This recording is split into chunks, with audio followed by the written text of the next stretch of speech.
ہمارے اس معاشرے میں جہاں پر عام طور پر یہ مانا جاتا ہے کہ صرف مرد جو طاقت رکھتا ہے، کنٹرول اور زبردستی کی خصوصیات رکھتا ہے، وہی بھیانک جرم کر سکتے ہیں، جبکہ عورت جو پرورش دیتی ہے، معافی اور مہربانی کی خصوصیات کی حامل ہوتی ہے، کبھی بھی ایسا وحشیانہ جرم نہیں کر سکتی۔ وقت کے ساتھ ساتھ یہ تصورات تبدیل ہو گئے ہیں۔ خواتین نہ صرف مشکل حالات کی وجہ سے بلکہ اپنی خواہشات اور خوشیوں کی تلاش میں بھی مجرمانہ دنیا میں داخل ہوئیں۔ جب بھی ہمیں کسی عورت کی جانب سے کسی سنگین جرم کا علم ہوتا ہے تو بحیثیت معاشرہ ہمارے لیے یہ یقین کرنا مشکل ہو جاتا ہے کہ کوئی ماں، بیٹی، بیوی یا بہن اتنی بے رحم حرکت کیسے کر سکتی ہے۔ لیکن حقیقت یہ ہے کہ جرم کی دنیا میں صنف کی کوئی قید نہیں، اور جرائم مرد اور عورت دونوں ہی کر سکتے ہیں، اور عورتیں بھی مردوں کی طرح کسی بھی سنگین جرم کی مرتکب ہو سکتی ہیں۔ آج کی کہانی بھی ایک 40 سالہ خاتون جو کہ انڈیا کے جنوبی ریاست کرناٹک کی پولیس نے اس کو 31 دسمبر 2007 کو ایک خاتون کو بس سٹینڈ سے گرفتار کیا، اور نئے سال پر اس خبر شائع ہوئی تو لوگوں میں اس جرم کی سنسنی پھیل گئی۔ کیڈی کیمپاما، جسے سائنائڈ ملکہ کا نام دیا گیا ہے، 1970 کی دہائی میں کرناٹک کے کگلی پورا میں پیدا ہوئی۔ اس کی شادی ایک غریب درزی سے ہوئی اور اس سے اس کے 3 بچے پیدا ہوئے۔ کیمپاما اپنی زندگی میں پیسہ دیکھنا چاہتی ہے، اس لیے وہ مختلف کاروبار کرتی ہے جس میں اس کو نقصان ہوتا ہے، جن میں ایک کاروبار چٹ فنڈ کا بھی ہوتا ہے۔ اس فنڈ پروگرام میں اس کو نقصان ہوتا ہے جس سے اس کا شوہر اس کو چھوڑ کر چلا جاتا ہے اور وہ بے یار و مددگار سڑکوں پر آ گئی۔ کیمپاما نے مختلف چھوٹے موٹے کام کرنا شروع کر دیے، کبھی گھریلو ملازمہ کے طور پر تو کبھی سونار کے معاون کے طور پر کام کرنا شروع کیا۔ کچھ وقت بعد اس نے اپنے کام کی جگہ پر چوری جیسے چھوٹے جرائم کرنا بھی شروع کر دیے۔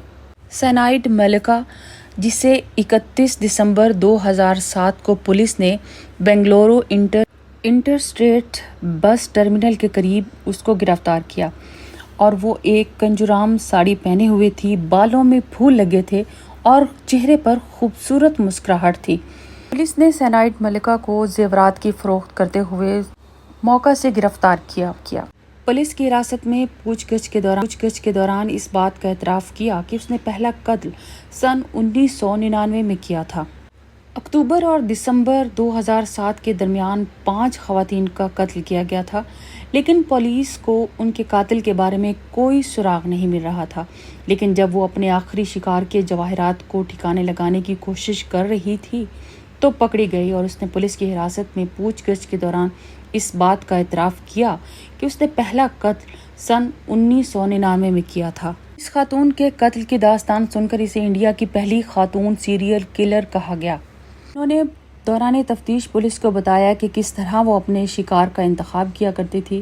اس نے بتایا پولیس کو کہ وہ مندر کے چکر لگاتی تھی اور انہیں جو خاتون پریشان حال نظر آتی اور ان کو اپنا ہدف بناتی تھی، اپنے شکار کو وہ مذہبی اور پارسا ہونے کا احساس دلاتی اور انہیں یہ باور کراتی کہ وہ ان کے دکھوں کا مداوا کر سکتی ہیں۔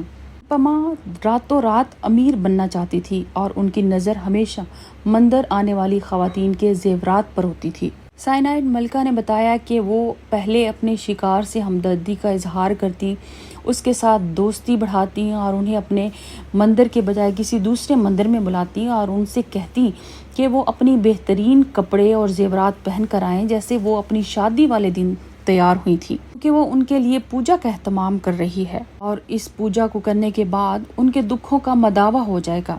اور جب اس کا شکار اس کے بتائے ہوئے جگہ پر آتا، کسی مندر میں آتا، تو وہ انہیں وہ مقدس پانی پیش کرتی جس میں وہ زہریلا مادہ سائنائڈ شامل ہوتا تھا، جس سے وہ ان کا شکار پیتے ہی دم توڑ دیتا اور وہ مقتول کے سارے زیورات لے کر وہاں سے نکل جاتی تھی۔ سائنائڈ ملکہ نے بتایا کہ 1998 میں چوری کے کیس میں 1 سال کی جیل بھی ہوئی، جس کے بعد کیڈی کیمپاما کے شوہر نے انہیں چھوڑ دیا۔ سائنائڈ ملکہ کا پہلا شکار 1999 میں بنگلورو کے مضافات میں ایک 30 سالہ امیر خاتون بنی تھی، اور ہر بار جب وہ کوئی قتل کرتی تو وہ اپنے شکار سے ایک مختلف نام اور مختلف شناخت کے ساتھ ملتی تھی اور مختلف مقام پر ملتی تھی۔ ان کا دوسرا شکار 52 سالہ خاتون الزبیتھ تھیں۔ وہ اپنی کھوئی ہوئی پوتی کی تلاش میں ایک مندر سے دوسرے مندر کا چکر لگا رہی تھیں کہ جب ان کی سائنائڈ ملکہ سے ملاقات ہوئی۔ ان کا تیسرا شکار ایک 60 سالہ خاتون یشودھما تھی۔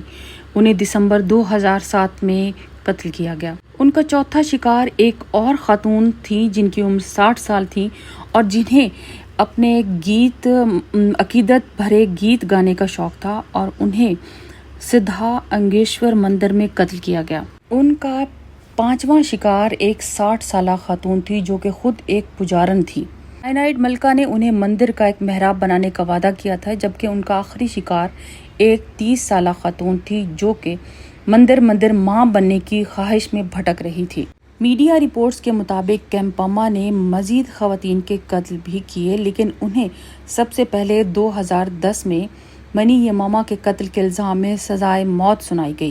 اس کے 2 سال کے بعد انہیں 2012 میں ایک دوسری خاتون کے قتل کے الزام میں سزائے موت سنائی گئی اور اس طرح وہ جنوبی ہند کی ریاست کرناٹک میں آزادی کے بعد موت کی سزا پانے والی پہلی خاتون بنی۔ وقت گزرنے کے ساتھ ساتھ کے ڈی کیمپاما کی سزائے موت کو عمر قید میں تبدیل کر دیا گیا اور اب وہ اپنی ساری زندگی قید میں گزارنے والی ہیں، جبکہ ان کی زندگی میں کئی سنسنی خیز سیریلز بنے ہیں کیونکہ لوگوں کی ابھی تک اس طرح کے جرائم میں دلچسپی برقرار ہے۔ اگر ہم بات کریں کہ انڈیا میں سائنائڈ حاصل کرنا کتنا آسان ہے یا کتنا مشکل ہے، تو یہ ایک بہت بڑا مشکل مرحلہ ہے، لیکن سائنائڈ ملکہ زیورات کی خرید و فروخت کے سبب زیورات کی دکانوں سے سائنائڈ حاصل کرنے میں کامیاب ہو جاتی تھی کیونکہ وہاں سونا صاف کرنے کے لیے اس کیمیکل کو استعمال کیا جاتا ہے۔ یہ کیس ہماری طرح بہت سارے لوگوں کے لیے ایک معمہ ہے اور یہ سوالات ہمارے ذہنوں میں گھومتے رہتے ہیں کہ کن حالات نے اسے یہ جرم کرنے پر مجبور کیا، لیکن اگر گہرائی سے سوچا جائے تو سمجھ میں آتا ہے کہ اس نے یہ جرائم صرف مالی مقاصد کی وجہ کے لیے کیے تھے۔